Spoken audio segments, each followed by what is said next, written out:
Something I always kind of liked about Superman's alter ego as Clark Kent is that that's not really a different person. He acts more nerdy and more shy than he does as Superman, but that's just kind of who he is. He's not like pretending to be something that he's not. That nerdy kind of shy guy, that's his real personality. And when he becomes Superman and he's more confident, that's also his real personality. They're just two different aspects of him, which I think sort of gets lost a lot of times when we're talking about alter egos. Is that we're talking about someone that's totally different, from someone else. But for Superman, both of these personalities play into who he is and why we like him. I think that both of you may be a little bit confused. They're different people. Clark Kent wears glasses. Superman doesn't. I mean,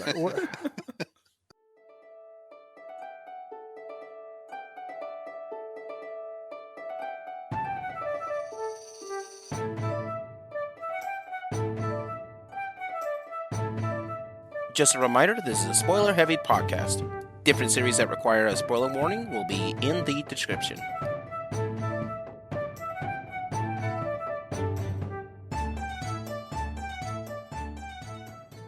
Hi, everybody, and welcome to another episode of Gaming Theater Podcast. Today's episode is going to be all about altered egos in storytelling. Now, before we get started with that, I just want to introduce the guests that are going to be talking about this subject with us today. Now, once again, my name is Leo. I am the Geek Scorpio, and also with us today is going to be... Hi, I'm Rob. I am a student of game design. hello, my name is Dean Dane. I'm a all-around nerd and a streamer, I guess. Nice. All right. But before we get started, let's take a quick trip to the magical merch booth. Yay!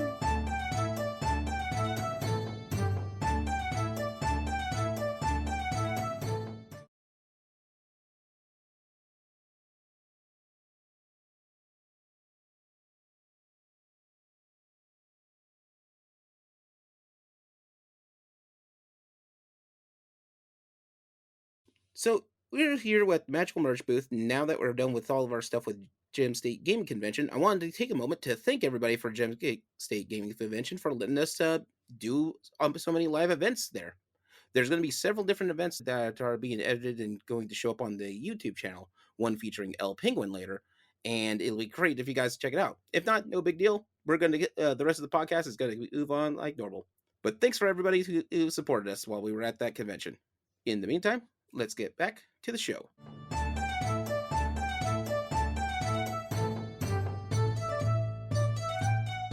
Okay, so today's episode is all about altered egos. Now, just to let everyone know where I came up with this, the subject matter came up because I started watching a new Superman show that came out for Adult Swim and Max recently. It's called My Adventures with Superman. The part that really got me interested into that show is the fact that most of the show takes place talking about Clark Kent, the altered ego of Superman. You start seeing the rare patterns of that in other shows with superheroes on it, because sometimes they'll forget that there's an alter ego for them. Superman by himself doesn't make the story. It's also his mild-mannered altered ego, Clark Kent. And people sometimes forget that part. So we're going to go over a couple of different major altered egos out there, and I figured we could start with Superman himself. Superman was created, two creators of Superman, Joel Schumacher and...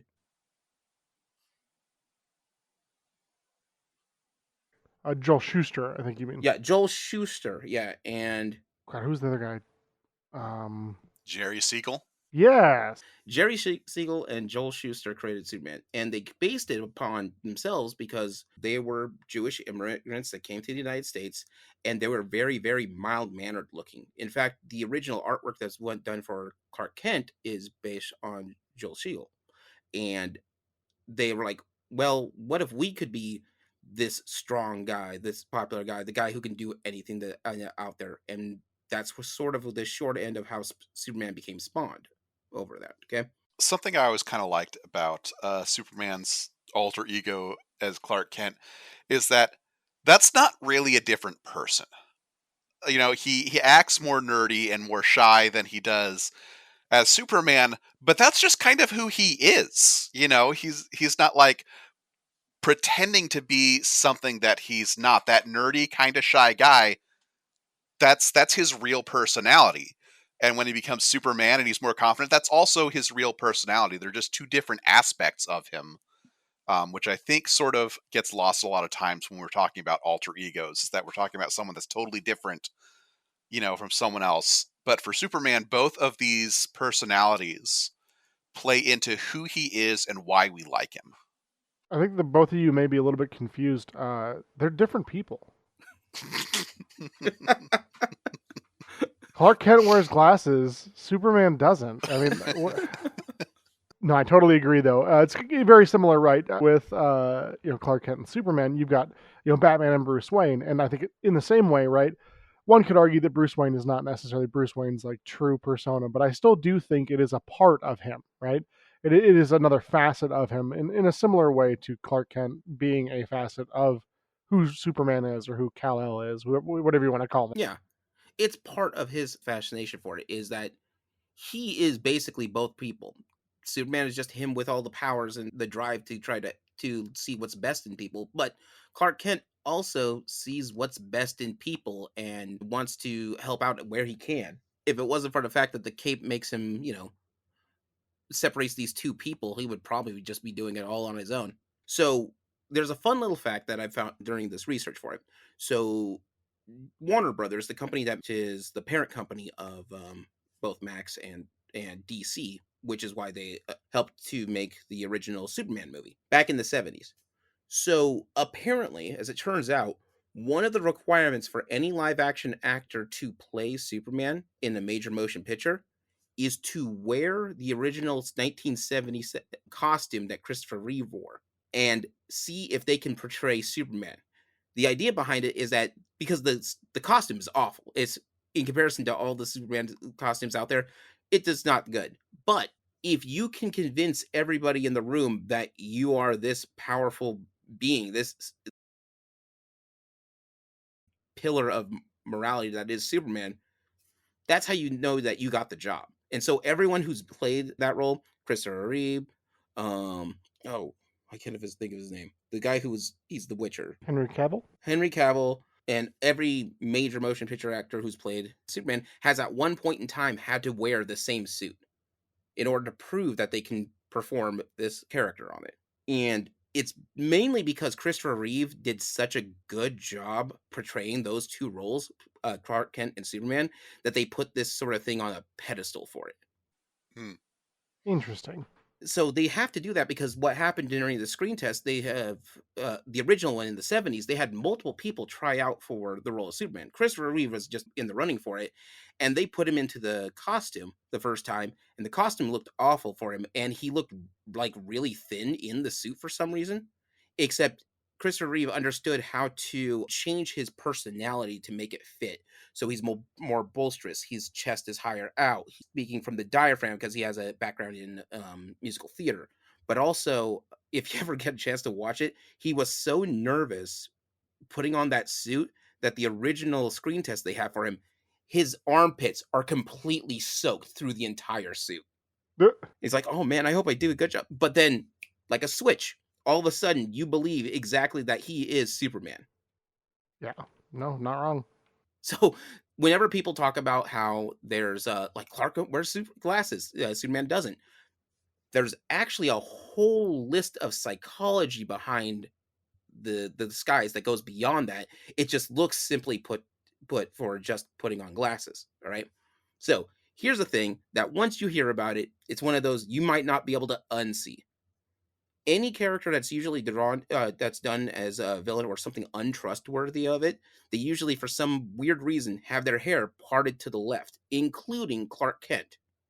But when Clark Kent's actually Superman, his hair is parted to the right, or it goes back. And it's one of those weird statistics in psychology that little change can change up a whole part of a whole image. He has glasses. He's more hunched over. He leans forward more, and he does all these little physical things. You do enough of them, and you can basically look like a whole another person. Yeah, I mean, I think people who would think like, oh, I could absolutely see through that disguise, really don't understand how poorly our facial recognition abilities are as humans. Like, it's not as good as you think. So, case in point, this happened to me just yesterday. In fact, I worked with an artist on a game team for a year and a half.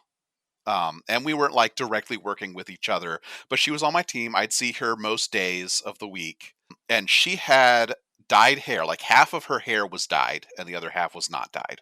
Hmm. Worked with her for a year and a half. And then, I hadn't worked with her now for, at this point, I think it's about 6 months. She walks into my retail job, and she's not wearing a mask. The entire time I worked with her, she was wearing a mask. She's not wearing a mask now. She doesn't have to while she's in the retail store. Did not recognize her even a little bit, despite the fact that she had very distinguishing, like, I've never seen anyone in real life with that hairstyle and the hair dyed in the way that it was. Only person in my life I know that has half of her hair dyed and the other half not. Still, I had no clue who she was. And she walked up to me, "Oh, hey, how's it going? Sorry, do I know you? Yeah, we worked together for a year and a half. We did?" And then she tells me her name. Holy crap, I didn't recognize you without the mask on. And like, you think you're good at these things, but you're not. Something as simple as glasses, if you're not specifically looking for it, if you're not thinking, okay, here's my good friend Clark Kent, and he has told me he is Superman, and he is now appearing to me as Superman without the glasses, unless that happens, you're not going to recognize somebody right off the bat, and maybe not even after a while of looking at them. There's this edited scene from Superman 2, which it's one of those things that they removed it, but you wish it was put in there. And you'll watch Christopher Reeve switch between Clark Kent and Superman, and he gains something like 5 inches of height.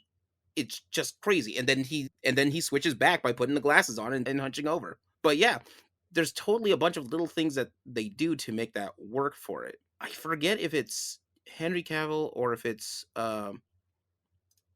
was Brandon Roth when they were doing Superman. One of the fun things they did just out of the blue is have the actor go out in dressed as Clark Kent and see if anybody recognizes him. They spent like a few hours in a restaurant. Not a single person knew who he was. Kind of similar along that vein, right? Where it's a pretty famous story at this point, but Dolly Parton entered a Dolly Parton lookalike contest and lost. Yeah. Yeah. How wild must that be? Where like I'm them. What do you mean I don't look like me? Nah, you're not good enough. I remember reading a story, and this may or may not be true. I don't actually know, but Marilyn Monroe was like walking down the street with like a producer or somebody. I forget the exact person, and nobody was really reacting to her. And the producer was kind of confused, and she goes, "Would you like to see her? The other girl?" Sure.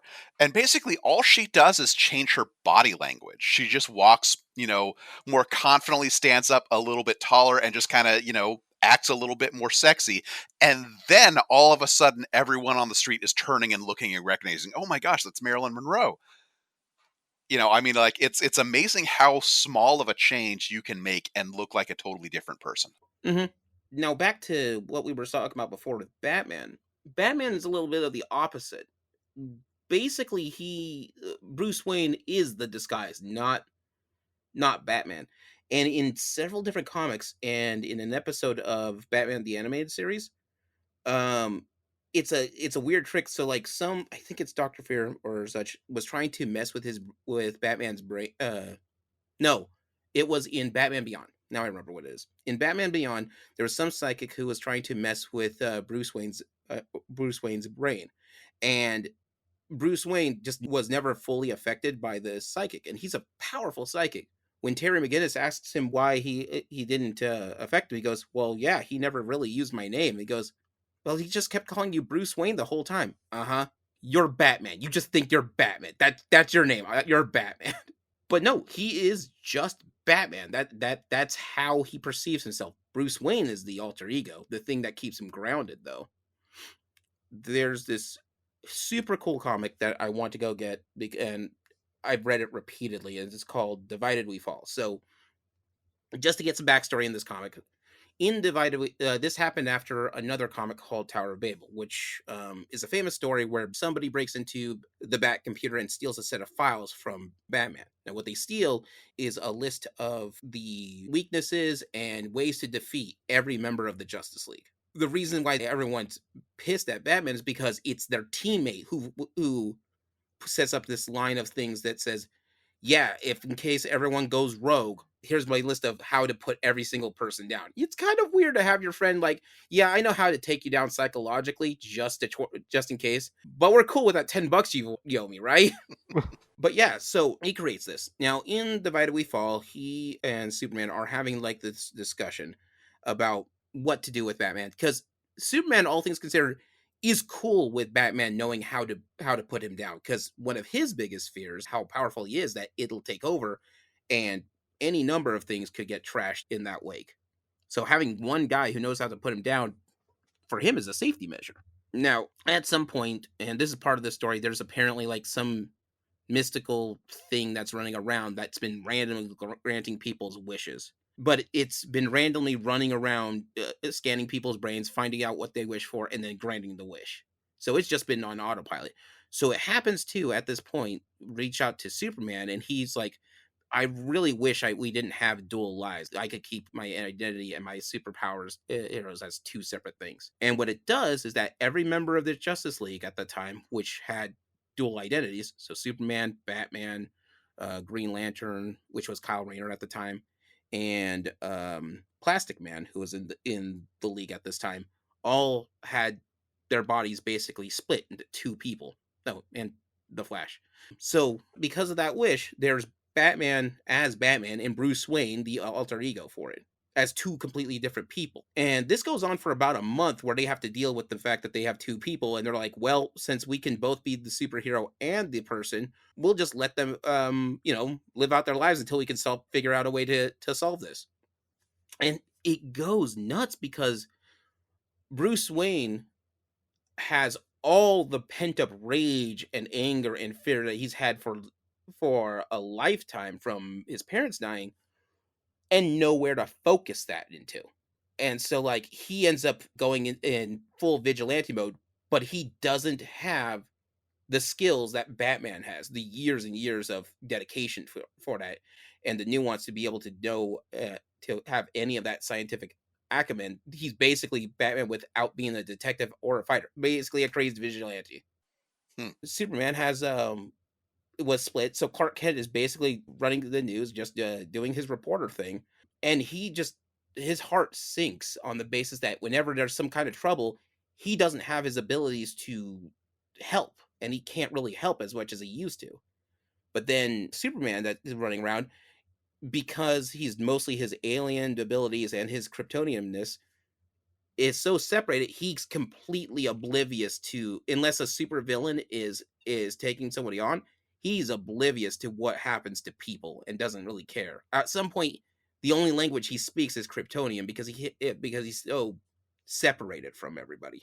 The saddest one is Plastic Man, though.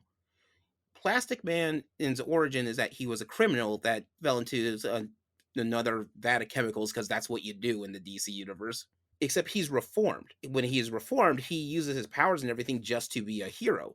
In the Justice League side, but he's also jokes around, he's kind of a clown and everything. The superhero version of him actually ends up distracted 9 times out of 10 because he has no focus and sort of pushing the buttons of every member of the league, because he's just basically a trickster at this point. However, the other guy is looking like he's a desperate addict trying his hardest not to fall back into his old ways. Because when he had the powers, he could be a superhero, and that was what was keeping him on the straight and narrow. He was driving himself insane through the comics, trying to keep himself from basically getting back to the thing that he's hooked to, which is crime. Yeah, I think kind of on that note, and particularly with Batman, is that's here's this episode or this issue that specifically deals with, alter egos, but for Batman, that's actually like a recurring problem, is that he's constantly losing himself in the Batman persona and ignoring the Bruce Wayne persona. But the Bruce Wayne persona is what keeps him grounded, what keeps him, human, and what keeps him morally right. When he starts to go all Batman, he starts to forget why he's doing this. He starts to forget the difference between right and wrong. And it's because he's just so obsessed with stopping crime, this becomes a recurring problem. I think that's the real reason he has the Bat Family, is to keep him from doing that. I think it was the major reason why Nightwing basically, or at the time Robin, Dick Grayson, just basically bailed on him. Because I know one of the big things is he doesn't want to be the guy. He doesn't want to follow exactly in Batman's footsteps on this. Yeah, I think in Batman Beyond, that was why Bruce Wayne ends up being alone in his old age, is because as Batman, he became so obsessed with the fight against crime that he pushed other people away. Because he was Batman, not Bruce Wayne. I did love that in Harley Quinn, the new Harley Quinn show, because Harley Quinn gets in an episode, she gets a chance to go into Bruce Wayne's mind, and that's how she finds out that Bruce Wayne is Batman, which I think is hilarious, because the main reason why she doesn't tell anybody is because she believes in doctor-patient confidentiality. So good. And you're like, good for her.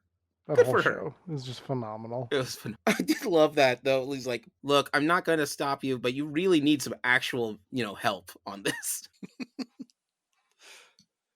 I think one of the other things I always kind of notice about Batman is as a kid, he went through this very traumatic experience, and at this point, I think we're all a little bit desensitized to it because we've seen it so many times. Mm-hmm. But I mean, if you're a child and you see your parents murdered in front of you, that's gonna mess you up. Oh, yeah. That's called trauma. Yeah. And the way a lot of people deal with trauma, especially if they don't get actual real therapy, is they put on a mask. They fake being functioning members of society. And I've always kind of thought that's what the Bruce Wayne persona is. That is him faking it so that other people don't know how badly he's traumatized. I could see that. Oh, Dane, you were saying something? Oh, yeah. No, to kind of tie it back into the Harley Quinn show, I think it's interesting. There is a scene where the Joker and the Scarecrow are hanging out, and they've got Batman captured, and they're having this conversation. Everything's going, and Scarecrow kind of loses his mind for a minute and unveils that Batman is Bruce Wayne. And there's this whole comedic scene where the Joker's like, "No, I didn't want to know. Why would I want to know? That takes all the fun out of it. It's not enjoyable if I know that he's Bruce Wayne." But speaking of which, where's my electric car, Bruce? I put a down payment a year ago. You promised him, a while back. Where's my electric car? And that scene really sticks out in terms of the whole alter ego thing to me, because that's a very good point, right? A lot of Bruce Wayne's or Batman, I guess, his enemies probably could find out who he is, hypothetically. But I do think that they kind of enjoy the air of mystery surrounding who is the Batman. Yeah, I mean, Batman gets captured a lot, and every now and again, someone will try and unmask him, and then something happens to prevent them. For the most part, the villains just don't bother. Mm-hmm. My favorite one is in the comics for when they introduced Hush as a villain. And I loved it because it turns out the Riddler figured out who Batman is, and so he dangles the fact that, yeah, I know who what your real identity is. What are you gonna do about it? And so Batman, after thinking for half a second, just goes, nothing. What do you mean nothing? And he just sits there and he looks at Riddler. He goes, so you know who I am. So you know what the greatest secret that all of Gotham could ever know. But what good is a secret to somebody? How useful is a secret to somebody if everyone knows the answer? It was funny because the Riddler just is sitting there, and then he's now pouty and mad because now that he knows who he is, what good is it if I tell everybody? Because now other people will know who he is.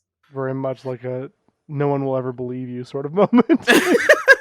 Well, Well, I mean, and it's not even that, but just like, because this is the Riddler. His whole deal is about riddles.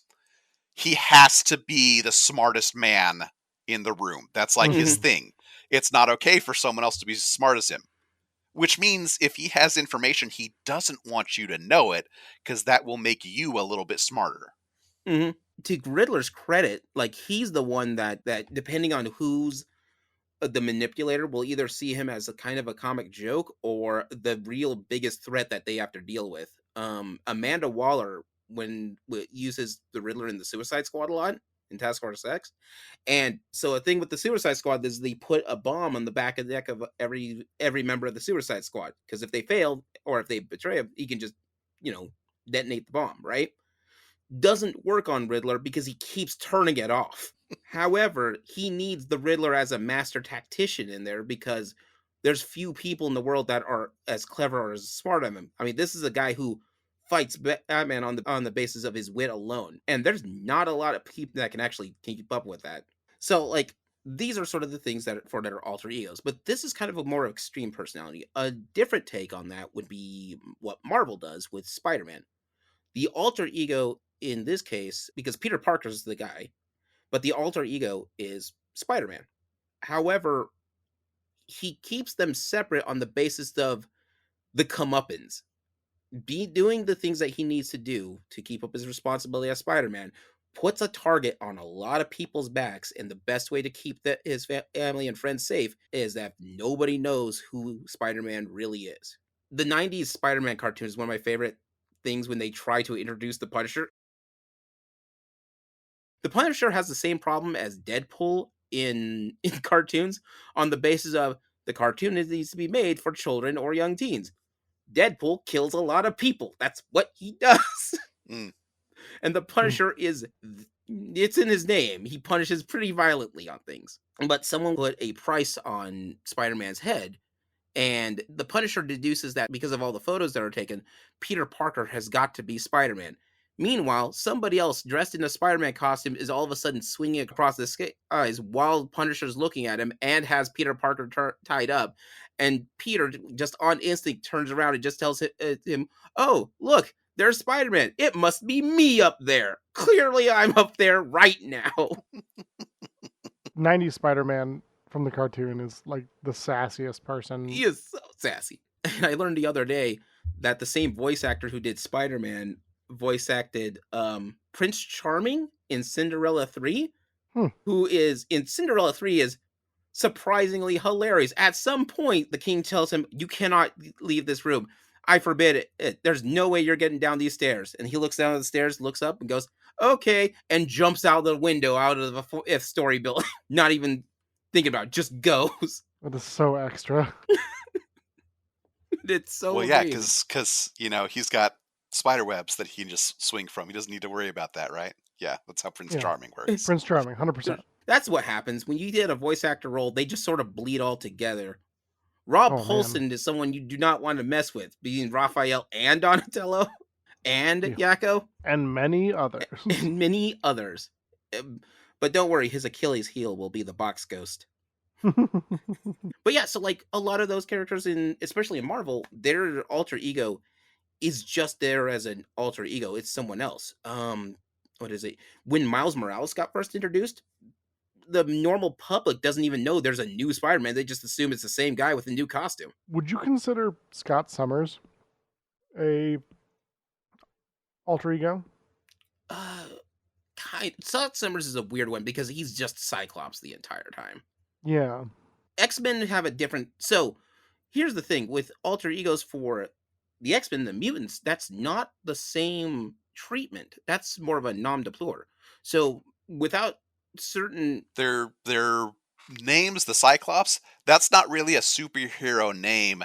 That's like a code name because they're really more like a Black Ops squad. Mhm. That's the only reason they don't call him by his real name is because they're on a mission, and we use code names for that. And call signs. Unless you're Jean Grey. Unless you're Jean Grey. What's their call sign? Jean Grey. Jean Grey. I mean, she had one before, obviously. But, Yeah.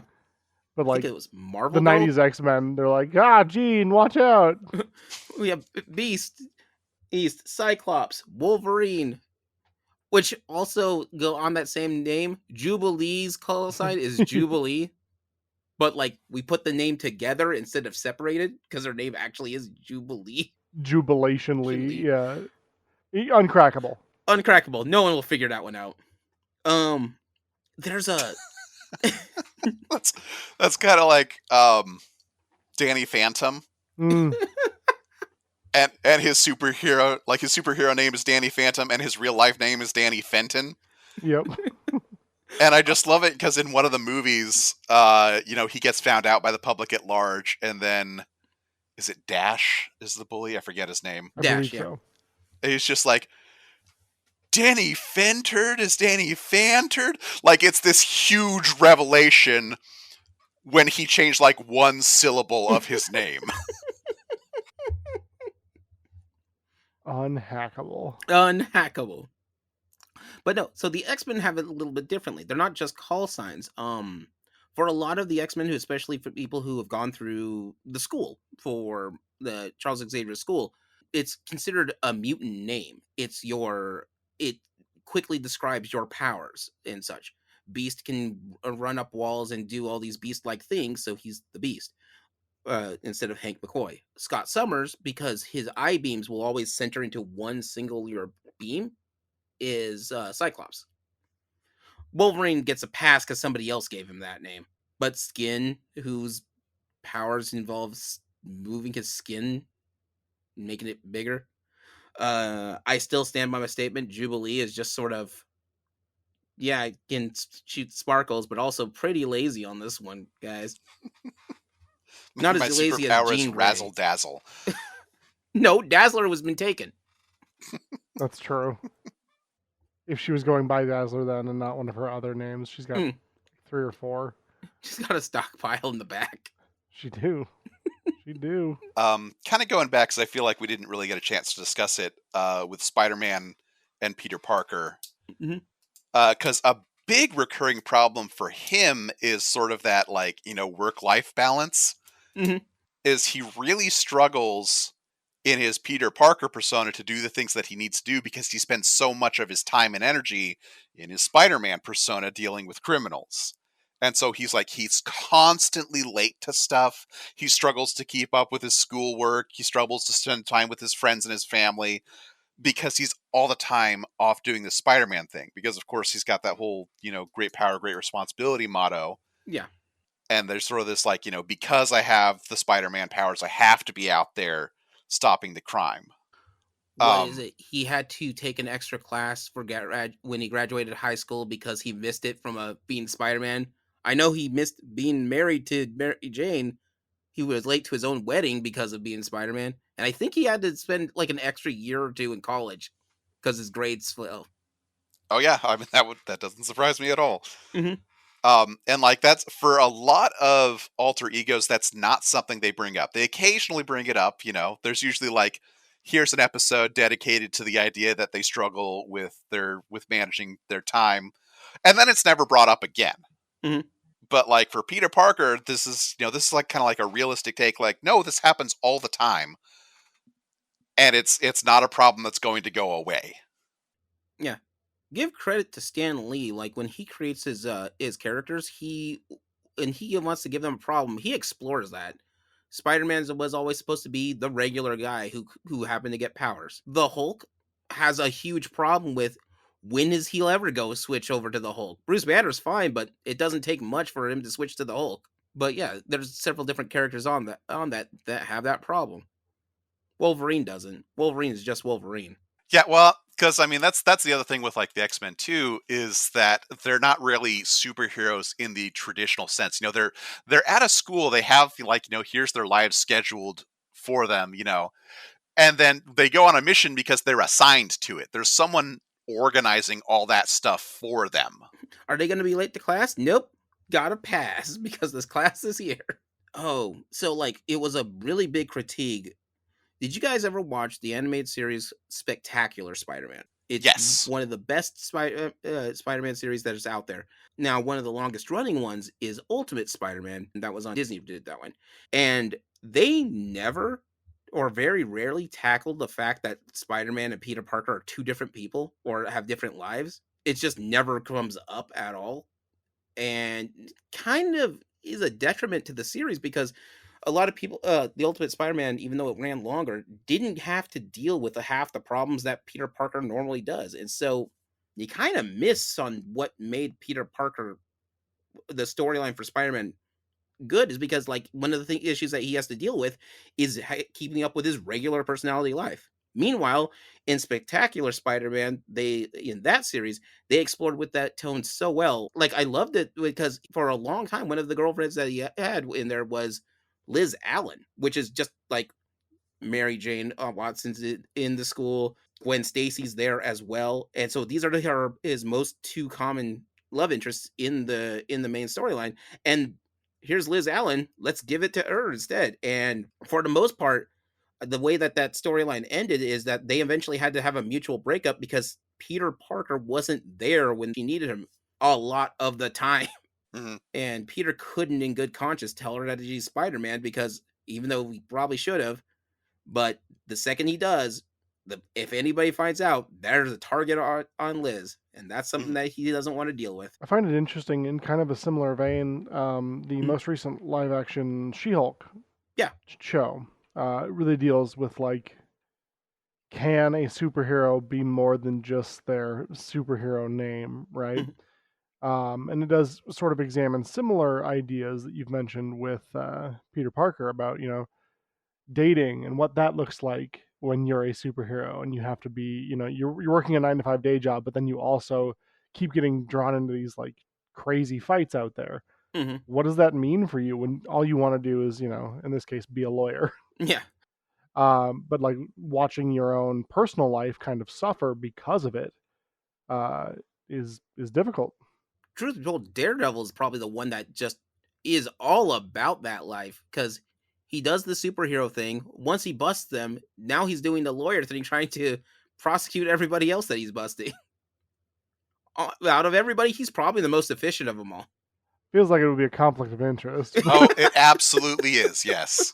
Well, he's a defender, not a prosecutor. He just presents all the evidence. If you happen to find it, here's some evidence right here. I gotta go. But yeah, so you take into effect on that. Now, one that I want to discuss a little bit about is a concept in pro wrestling called kayfabe.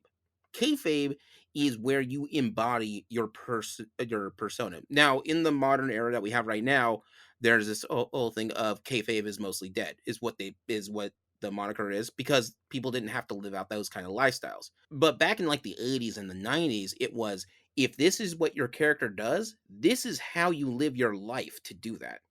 It gets to kind of weird. Like a famous one is Ric Flair, who's supposed to be jive talking, street walking. I forgot the rest of his thing, but essentially his big thing is that he's always in the most, like, he has a new robe to go out and wrestle with every single time. He's supposed to be this kind of posh playboy.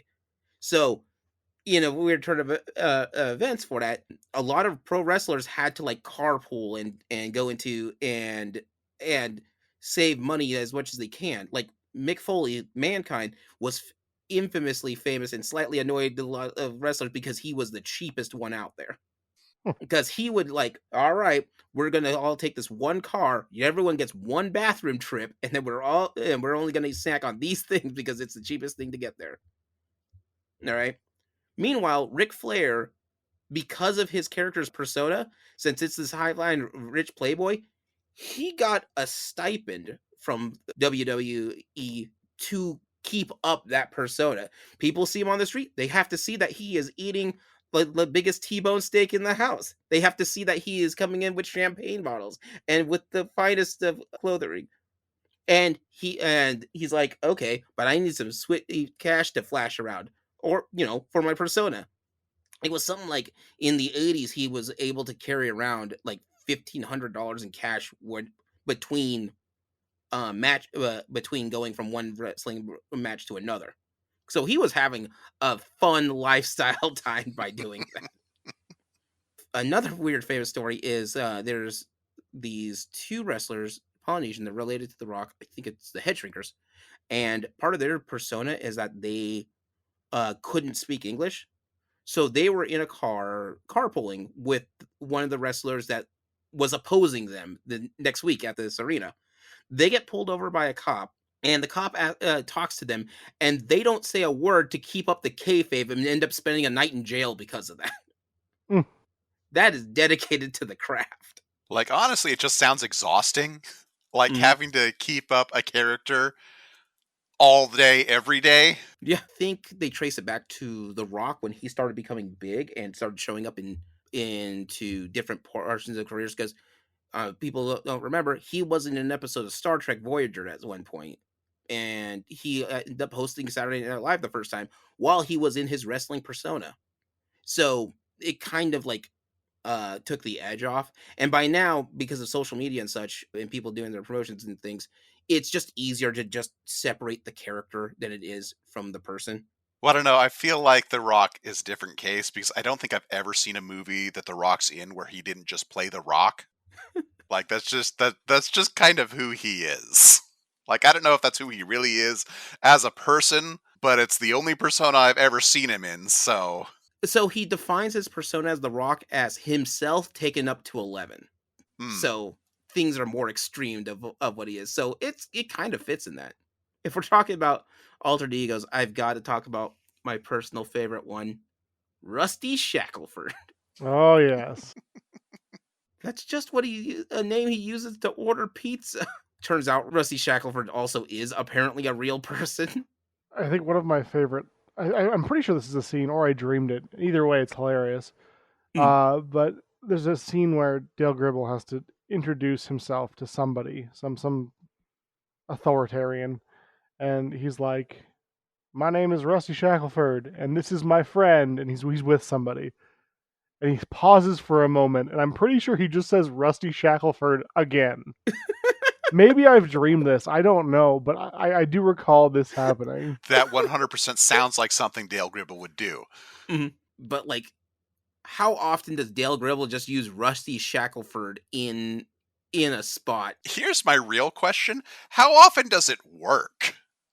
Because I feel like every time he uses the Rusty Shackelford persona, he's immediately found out. Like, nobody actually believes that that's his name. So, like, are there points where he presents himself as Rusty Shackelford and people think that's his real name? It's Dale, so I'm going to say no. I'm going to say it never really works, but he can't stop himself because he thinks it's going to work, which is all he needs to do. I found it. I found what it is. This may not be the exact one that I was thinking of, but there's a scene where he's in trouble with the law, and he's like, "I'm Mr. Shackelford's attorney, Rusty Shackelford. I'd like to plead innocent by reason of insanity." This may not be 100% what I was thinking of, but it's close enough. Like, yeah. It's definitely like, if everyone did know that Clark Kent was Superman when he put on the glasses, it would be the equivalent of Rusty Shackelford, because I don't know that I can think of a time where it works ever. Like, Hank has a better track record with Mr. Big. Yeah. And Mr. Big is, "I'm Hank Hill. I'm Mr. Big." It's slightly Mr. different. Big. I'm Mr. Big. Oh, that does remind me of this thing that was popping around. It was like, and this is in the writer's room of the Superman writer's room, that there was like this joke of, no, every criminal in Metropolis knows that Superman and Clark Kent are the same people, but Clark Kent has to have a 9-to-5 job, so that's when you do your crime. You do it when it's less likely he's going to get out of work. That, you know what? That's brilliant.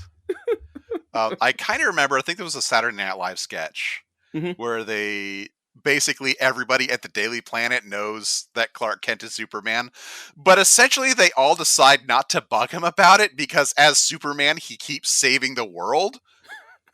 And so they just, like, you know, sort of collectively agree not to out him.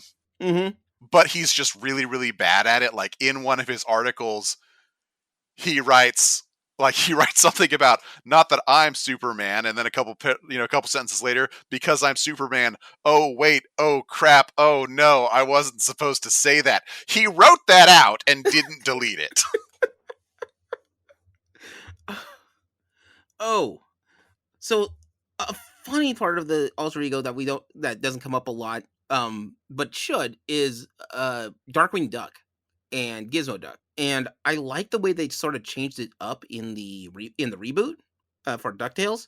And so the way it works out is Darkwing Duck is his real personality is Drake Mallard, but in the original cartoon, like, he doesn't have a 9 to 5 job or anything. He's just Darkwing. I was always really confused about that as a kid because I was wondering, like, what's his day job? All the superheroes I know have like a day job for their secret identity, and he just doesn't.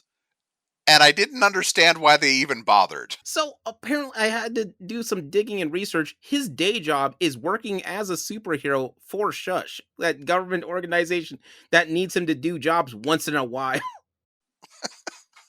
And, any money he has, he just blows it immediately at making, because Darkwing's big thing is his ego is unchecked. Hmm. So it's kind of weird because it all has to go back to his first episode. Like, he was just some crazy guy running around with a big ego, busting little criminals here and there, but not really doing much until he deals with Taurus Bulba, which is an actual supervillain. And since he puts down Taurus Bulba, who is at the time the second highest agent that Fowl has ever had, number one Steel Peak. And so, like, he does his job, he does these things, but he has to come back to his old persona of Drake Mallard because he has a kid. Actually, yeah, now that's something else that really confused me as a kid. Darkwing Duck has a secret identity as Drake Mallard.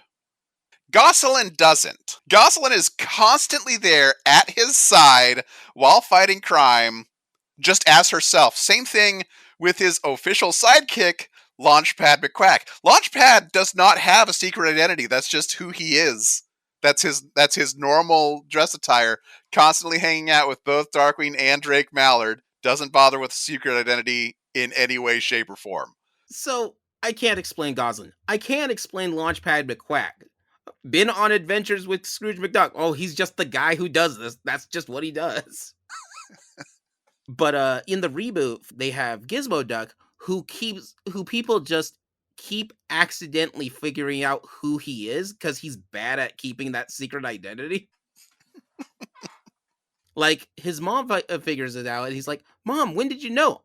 First off, you are in a giant metallic suit. Secondly, you sound like my son. Third, I'm a detective that you're living with. I'm going to figure this out. There's one episode Webby figures out that he's Gizmo Duck, and he takes out this big list that he's been keeping track of people who know that he's Gizmo Duck, and that is 2 pages long. He's trying his best, but he's not good at it. I actually kind of remember an issue of Spider-Man where that was a problem. Like, he's sitting there with Mary Jane, and she's made up a list of everyone that knows his secret identity, and it's like 2 pages long. Yeah, sometimes this stuff just sort of happens. The only other weird example of an alter ego being played into the storyline is that I can think of is in Fallout 4, the Silver Shroud. In video games, you normally don't have to deal with an alter ego because who cares? You're playing Spider-Man to play Spider-Man, you know? Mm. Peter Parker's there as the storyline. What is the old NES Superman game? You play as Clark Kent for all of 4 minutes until you find a phone booth to change it to Superman, and then you're done. Also had a weird thing in there where if you lose too much health, you turn back into Clark Kent. I don't understand how this game mechanic works out. The NES game for Superman is messy. Side note, every game with Superman in it is messy. And he's got the attribution of having one of the worst games ever made, Superman 64. Yeah, I mean, you really got to try for that kind of title. But, yeah. It's no one got out of the tutorial. That's not a good thing. Yeah, I really liked the Fallout. I kind of forgot about that. Because honestly, I never considered that to be an alter ego when I was playing it. You know, this is 100% your character dresses up as a superhero because it is fun. Like, they're not really trying to keep their identity a secret. They don't need to, you know. By that point, you're like, you know, you're like the most awesome, deadly character in the wasteland. You don't have to keep your identity secret. But somebody gave me this Silver Shroud costume and wants me to wear it, and by golly, I'm gonna do that. Nope, today is the day. Just like, yeah, my day job is taking out nests of super mutants and raiders, but at nighttime I become the Silver Shroud, where I take on raiders and super mutants. But you have to do that mission as the Silver Shroud. Like, you even have speech bubbles for the speech patterns for the Silver Shroud. You have to have a whole alter ego, and no one cares because it's the apocalypse. An interesting sort of take on this is, as an alter ego, is Twisted Metal. The characters are all listed as the name whenever they're coming out with a new Twisted Metal game. The characters, the driver can change a lot, but the car doesn't. The cars are typically the same, and that's where you have your ego with that. Like, Spectre's usually a Lamborghini. Mr. Grimm is always a motorcycle. But the characters themselves have changed. Like, Outlaw, which is a police vehicle, has changed something like 4 times in the series. But everyone will call it Outlaw because that's the name of the car. I don't know that I knew that. That's interesting. Mm-hmm. Darkside's a weird one. In Twisted Metal Black, the driver is, I swear, a 16-year-old girl with a weird face mask who was raised in an asylum. Meanwhile, Darkseid, back in Twisted Metal 1, is the shadow figure of what you're pretty certain is Darth Vader. But the vehicle stays the same. It's still a semi-truck. Huh. Actually, shoot, kind of on that note, you get into the alter ego of Darth Vader. And truth be told, I actually have always felt like this was just a bit of sloppy writing on the part of the Star Wars franchise. But, kind of the idea that Darth Vader and Anakin Skywalker are 2 different people. Like, literally they're the same person. But all of the Jedi consider Darth Vader to actually be a different person. That Anakin Skywalker really did die when he became Darth Vader, and they treat him like that. Huh. Yeah. And Darth Vader will go, like, Anakin Skywalker. We can talk him down. He's one of the Jedi. Darth Vader, nope. He will slaughter us wholesale if he can. It's essentially their excuse for why Obi-Wan originally told Luke that Darth Vader killed his father. Because they didn't have that plot twist in mind when they wrote that script. Mm-hmm. Yeah, I think that's all we've got for it. So alter egos, for the most part, unless anybody has anything else to say about alter egos. No, I think I'm out. Yeah. All right. So yeah, alter egos can be done in different ways. They can be 2 personalities of the same person, like Superman, or it could be that the main that it's a type of mask to keep them grounded or keep them locked in reality, like Batman has, where Bruce Wayne is the mask, but then the alter ego is the true ego, or mostly for protection, like Spider-Man, where this lets me go out and do the things I need to without putting my family in danger. Or you could be Rusty Shackleford, and no one cares, but we'll all play along because it's easier. Not wrong. Not wrong. Nobody tells him it's not working. The man has pocket sand. That's the real reason we go along with the Rusty Shackleford persona. I don't want to get sand in my eyes. Oh, all right. So yeah, that sort of concludes this episode for this recording. With that being said, the next podcast episode will be released and available on September 1st. Until then, thank you everybody for listening, and this is Gaming Theater Podcast, logging off. Bye, guys. Bye. Bye.